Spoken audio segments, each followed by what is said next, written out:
সিলেটে পৌঁছে হযরত শাহজালাল মাজার জিয়ারত করবেন তারেক রহমান। পরে তিনি হযরত শাহপরানের মাজারে বুধবার রাত ৭টা ৫৬ তারেক রহমানকে বহনকারী বিমান বাংলাদেশ এয়ারলাইন্সের ফ্লাইটটি এমএজি ওসমানী বিমানবন্দর অবতরণ করে। স্ত্রী ডাক্তার জুবাইদা রহমান সহ তার সফরসঙ্গী ১৪ জন দুই মাজার জিয়ারত শেষে দক্ষিণ সুরমায় শ্বশুর বাড়িতে যাবেন তারেক রহমান। হোটেলে রাত যাপন করে বৃহস্পতিবার সকালে সরকারি আলিয়া মাদ্রাসা মাঠে জনসভায় বক্তব্য দেবেন বিএনপি চেয়ারম্যান। এ নিয়ে নগর জুড়ে নেতাকর্মীদের মধ্যে বিরাজ করছে উৎসব মুখর পরিবেশ। হযরত শাহপরানের মাজার জিয়ারত করতে গেছেন বিএনপি চেয়ারম্যান তারেক রহমান। সেখানে আছেন আমাদের এই সহকর্মী প্রত্যুষ তালুকদার, সরাসরি যুক্ত হচ্ছি তার সাথে।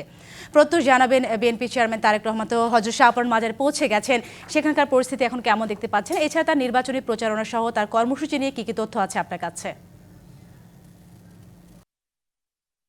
তাকে বহনকারী যে গাড়ি বহরটি রয়েছে সেটি কিন্তু একেবারেই হযরত শাহপরান রহমতুল্লাহি আলাইহির যে মাজার তার আঙিনার ঠিক কাছেই অবস্থান করছে এবং এই মুহূর্তে ঠিক একেবারে মূল সড়ক থেকে ১ কিলোমিটার পর্যন্ত একেবারে দরগা প্রাঙ্গণের একদম প্রধান মূল ফটক পর্যন্ত কিন্তু হাজার হাজার নেতাকর্মীদের ভিড় এবং সাধারণ মানুষ এবং নেতাকর্মীরা কিন্তু তাকে স্বাগত জানাচ্ছেন। নিশ্চয়ই আপনারা দেখতে পাচ্ছেন সেই গাড়িটি।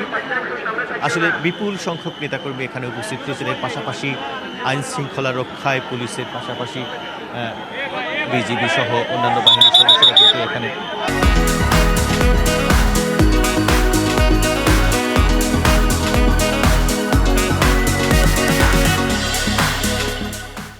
মোতায়েন রয়েছেন এবং তারাও চেষ্টা করছেন আসলে এই জনস্রোতকে একটা শৃঙ্খলাবদ্ধ অবস্থায় আনার জন্য এবং এই যে হযরত শাহপরান রহমতুল্লাহি আলাইহির মাজার জিয়ারত করবেন সেই বিষয়টা নির্বিঘ্ন করার জন্য এর আগে তিনি রাত ৮টার দিকে হযরত শাহজালাল রহমতুল্লাহি আলাইহির দরগা শরীফে যান। সেখানে কিন্তু বিভিন্ন আনুষ্ঠানিকতা হয়। তারপরে কিছুক্ষণ আগে, অর্থাৎ এখন থেকে ঘণ্টাখানেক আগে, শাহজালাল রহমতুল্লাহ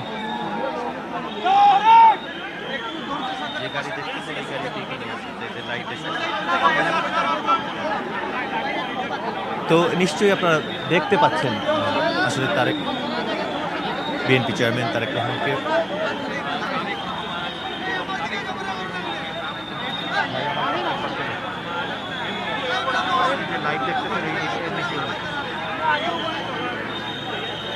এই মুহূর্তে বিএনপি চেয়ারম্যান তারেক রহমানকে নিশ্চয়ই দেখতে পাচ্ছেন দর্শকরা। তাকে বহনকারী যে বাসটি, সেই বাসে করে তিনি আসছেন, বাসে চড়ে। তার সাথে রয়েছেন তার স্ত্রী জুবাইদা রহমান সহ দলের শীর্ষ নেতৃবৃন্দ এবং আসলে অসংখ্য মানুষজন দলীয় নেতাকর্মী ছাড়াও এখানে ভিড় করেছেন এবং তাদের সামলাতে অনেকটা হিমশিম খাচ্ছে আইন শৃঙ্খলা রক্ষাকারী বাহিনী। তারপরও আসলে তারা এখানে এক নজর তাদের প্রিয় নেতাকে দেখার জন্য আসলে এসেছেন এবং তারা দেখছেন। সেই আনন্দ অনুভূতিটা আমরা দেখতে পাচ্ছি এবং অসংখ্য ধন্যবাদ প্রত্যুষ আপনাকে।